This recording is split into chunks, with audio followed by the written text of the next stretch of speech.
सर्वप्रथम सर्वांना श्री स्वामी समर्थ. स्वामी महाराजांच्या कृपेने तुमच्या सर्व चांगल्या इच्छा पूर्ण होत ही स्वामींचरणी प्रार्थना करते आणि आजच्या व्हिडिओला सुरुवात करते. प्रत्येक महिन्यात 2 पंधरवाडे म्हणजे पक्ष असतात. एक शुक्ल पक्ष आणि दुसरा कृष्ण पक्ष.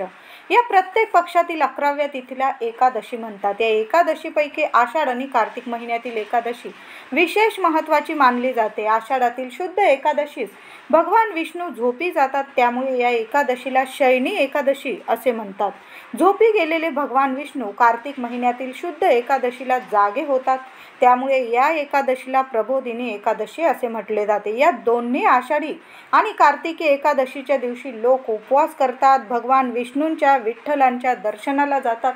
दिवस रात्र भगवान विठ्ठलांचे म्हणजे व्रत करतात, उपवास करतात आणि मनोभावे जागरण सुद्धा करतात. काही लोक पायी वारी सुद्धा करतात. आपल्याला नाही वारी जमत तर आपण घरी बसून तरी काही उपाय केले पाहिजे, काही सेवा केल्या पाहिजे. या सेवा मी आता आषाढी एकादशीला आपण काय सेवा घरातल्या घरात देवघरात काय सेवा करायची आहे त्याबद्दलच आजचा व्हिडिओ आहे. म्हणून व्हिडिओ शेवटपर्यंत बघा. कृपया चॅनलवर नवीन असाल आपल्या चॅनलला नक्की सबस्क्राईब करा आणि कमेंटमध्ये जरूर लिहा, ही सुद्धा एक सेवाच आहे. जय जय राम कृष्ण हरी. तर 17 जुलै आषाढी एकादशी, आषाढ शुक्ल एकादशीला देवशयनी एकादशी म्हणतात. या 17 जुलै 2024ला म्हणजे बुधवार रोजी देवशयनी आषाढी एकादशी आलेली आहे. या दिवशी निद्रिस्त होतात भगवान असे शास्त्रानुसार मान्यता आहे. आषाढी एकादशी हा दिवस महाराष्ट्रात धार्मिक आणि आध्यात्मिक दृष्ट्या खूप महत्त्वाचा आहे. या एकादशीपासून चातुर्मास सुरू होतो. या दिवशी रोजच्या पूजेबरोबर श्री विष्णूंची या श्रीधर या नावाने पूजा करून अहोरात्र तुपाचा दिवा लावण्याचा विधी सुद्धा केला जातो. म्हणून महिलांनो, तुपाचा दिवा तरी अखंड या दिवशी चालूच ठेवा. आता तूप नसेल तेलाचा तरी चालूच ठेवायचा आहे. दिवस रात्र म्हणजे एकादशी तिथी प्रारंभ ते दुसऱ्या दिवशी आपण उपवास सोडोस तोवर तरी आपला दिवा देवघरातील अखंड चालूच ठेवा. तेलाचा ठेवा, तुपाचा ठेवा, पण चालूच ठेवा. मनापासून सेवा करणं महत्त्वाचं असतं. घरात विठ्ठल रुक्मिणीची मूर्ती किंवा प्रतिमा असल्यास त्याचीही मनोभावे पूजा केली जाते.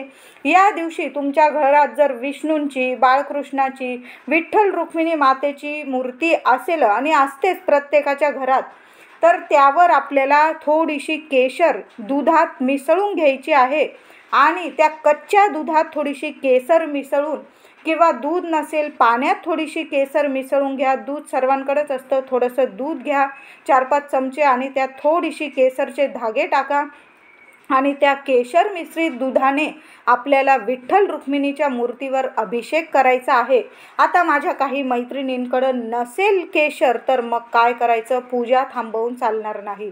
आपल्याला या दिवशी मनोभावे आपल्या विठ्ठल रुक्मिणी माऊलीची पूजा अर्चा करायची आहे, सेवा करायची आहे. मग काय करायचं, केशर नाही, दुधात थोडीशी हळद, कच्चं दूध घ्या, तापवू नका, थोडीशी हळद टाका, थोडीशी चिमूटभर, आणि त्या हळद मिश्रित दुधाने आपल्या विठ्ठल रुक्मिणी मातेच्या मूर्तीवर किंवा बाळकृष्णाची मूर्ती असेल त्यावर मनोभावे तुमची इच्छा बोलून आपल्याला त्यावर अभिषेक घालायचा आहे. आणि मग स्वच्छ पाण्याने अभिषेक घाला. त्यानंतर विठ्ठल रुक्मिणीची, बाळकृष्णाची मूर्ती स्वच्छ पुसून घ्या. वस्त्र वगैरे, चंदनाचा टिळा, चंदन पांढरं असेल त्यात सुद्धा थोडीशी हळद टाका आणि पिवळं किंवा केशरी चंदनाचा टिळा आपल्या माऊलीला आपल्याला लावायचा आहे.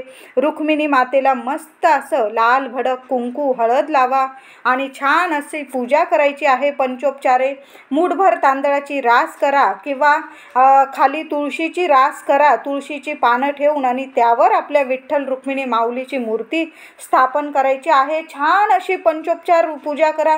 लवकर उठायचं आहे. या दिवशी सूर्योदयापूर्वी सर्वांनी उठायचं आहे. आंघोळीच्या पाण्यात, स्वतःच्या आंघोळीच्या पाण्यात सुद्धा सर्वांनी थोडीशी चिमूटभर हळद टाकून आणि 2 तुळशीची पानं टाकून थोडं गंगाजल असेल ते सुद्धा टाका. या 2-3 वस्तू टाकून आपल्या आंघोळीच्या पाण्यात या सर्व वस्तू टाकून सर्वांनी आंघोळ करायची आहे. अगदी लहान लेकरं असतील, काही तुमची मुलं चिडचिड करत असतील, विनाकारण त्रास देत असतील, अभ्यासात मन लागत नसेल, आवर्जून थोडीशी तुळशीची पानं आणि चिमूटभर हळद टाकून मुलांना तसं आंघोळीचं पाणी द्यायचं आहे आणि त्या पाण्याने आपल्याला मुलांना आंघोळ घालायची आहे. स्वतःसुद्धा पतिदेवांनासुद्धा असं पाणी द्या, विसरू नका. हा सुद्धा उपाय करायला तुमच्याकडे आता जेवढी तुळशीची पानं आहेत तेवढी उजव्या हातात घेऊन देवांसमोर बसून आसन घेऊन बसा. मनाची इच्छा बोलून श्री विष्णू सहस्त्र नामावली ऐकायचं आहे किंवा स्वतःला पठण करता येईल तर पठण करा. देवांचं 108, 101, 1001 नावं घेऊन तुळस श्री विष्णूंना अर्पण करायची आहे. रुक्मिणी मातेला अर्पण करायची आहे. देवी आईला लाल कुंकू अर्पण करा. त्या दिवशी मनोभावे पूजन करा. देवांना पिवळी फुलं, पिवळी केळी, डझनभर केळी घेऊन या आणि देवांना नैवेद्य दाखवायचा आहे. तुम्ही जो उपवासाला पदार्थ करणार आहात त्याचा सुद्धा नैवेद्य दाखवायचा आहे. आणि ती केळी असतील ती लहान मुलांना वाटली तर अतिशय उत्तम. घरातील तुळशी मातेचे पूजन करा. माता तुळशीच्या रोपात प्रत्यक्ष माता लक्ष्मी वास करते. या दिवशी तुळशीला पाणी घालू नका. थोडंसं दुधात थोडीशी हळद मिसळून ते दूध आपल्याला कच्चं दुधात थोडीशी हळद, या दिवशी दूधवाला भैया आला की त्याकडनं दूध घेतल्यावर थोडंसं अर्धा पेला बाजूलाच काढून ठेवा. आपल्या देवी देवतांसाठी लागणारच आहे आपल्याला थोडं कच्चं दूध आणि त्या कच्च्या दुधात थोडीशी हळद टाकून आपल्याला तुळशीला अर्पण करायचं आहे. तुळशीला हळदी, कुंकू, फुलं व्हा. या दिवशी गाईला गूळ, पोळी किंवा तुम्ही जो पदार्थ उपवासाला बनवत असाल तो पदार्थ किंवा मूठभर चण्याची डाळ आणि गुळाचा खडा आपल्या गाई मातेला खाऊ घालायचा आहे. या दिवशी तांदूळ शिजवू नका. घरात चुकून सुद्धा देवांना अखंड तांदूळ अर्पण करायचे आहे. थोडेसे तांदूळ घ्या. तुम्हाला आर्थिक प्रॉब्लेम असतील तर 21, 51, 108 अशा पद्धतीने अखंड तांदूळ मोजून घ्या. त्याला थोडीशी हळद कुंकू लावा. थोडंसं कोरडं लावलं तरी चालेल किंवा मूठभर तांदूळ घेतले तुम्ही तरीही चालेल आणि त्याला थोडं हळद कुंकू लावून मनातली इच्छा, कितीही कठीण इच्छा असू द्या, आषाढी एकादशीला मूठभर तांदूळ अर्पण तर करून बघा देवांना आपल्या मनातली इच्छा बोलून. नंतर ते तांदूळ तुम्ही पक्ष्यांना घातले खायला तरीही चालेल, पण हा उपाय नक्की करून बघा. ही सेवा नक्की करून बघा. विष्णूंच्या चरणी अर्पण करा. दिवसभर ते तांदूळ तसेच राहू द्या. एखाद्या वाटीत देवाऱ्यात राहू दिले तरी चालेल. दुसऱ्या दिवशी ते तांदूळाच्या डब्यात टाका किंवा तुम्ही पक्ष्यांना खाऊ घातले तरीही चालेल. आषाढी एकादशीला श्री विष्णूंसोबत माता लक्ष्मीचे पूजन अवश्य करा. या दिवशी जर तुम्हाला माता लक्ष्मीला खूप खूप प्रसन्न करून घ्यायचे असेल तर आषाढी एकादशीला पूजन केल्यानंतर देवघरात बसून तुम्हाला तिथे शांत बसून हे एक स्तोत्र पठण करायचं आहे. तर पुरुष, महिला, विद्यार्थी सर्वांनीच हे स्तोत्र पठण केलं तरीही चालेल. तुम्हाला 108 ओवींचे इतके प्रभावशाली माता लक्ष्मीला घरात खेचून आणेल. माता लक्ष्मी अखंड वास करेल घरात तुमच्या. देवी इतकी प्रसन्न होईल की चारही दिशांनी सुखांचा, पैशांचा पाऊस पाडेल. हे स्तोत्र म्हणजे व्यंकटेश स्तोत्र. मराठीतून 108 ओव्यांचे हे स्तोत्र आपल्याला आषाढी एकादशीला अवश्य पठण करायचं आहे. मनापासून पठण करा. लक्ष्मी नारायण अतिशय प्रसन्न होतील. त्याचबरोबर आपल्याला सकाळी आंघोळीनंतर पूजा केल्यानंतर वाटीभर धने घ्यायचे आहे. लहान वाटी धने घेतले तरीही चालेल. अख्खे धने मसाला बाजारात तुम्हाला मिळतील. प्रत्येकाच्याच घरात असतात. धने आपल्या घरातून कधीच संपू देऊ नका. माता लक्ष्मीला आणि श्रीहरी विष्णूंना धने, पिवळे धमक धने खूप प्रिय आहे.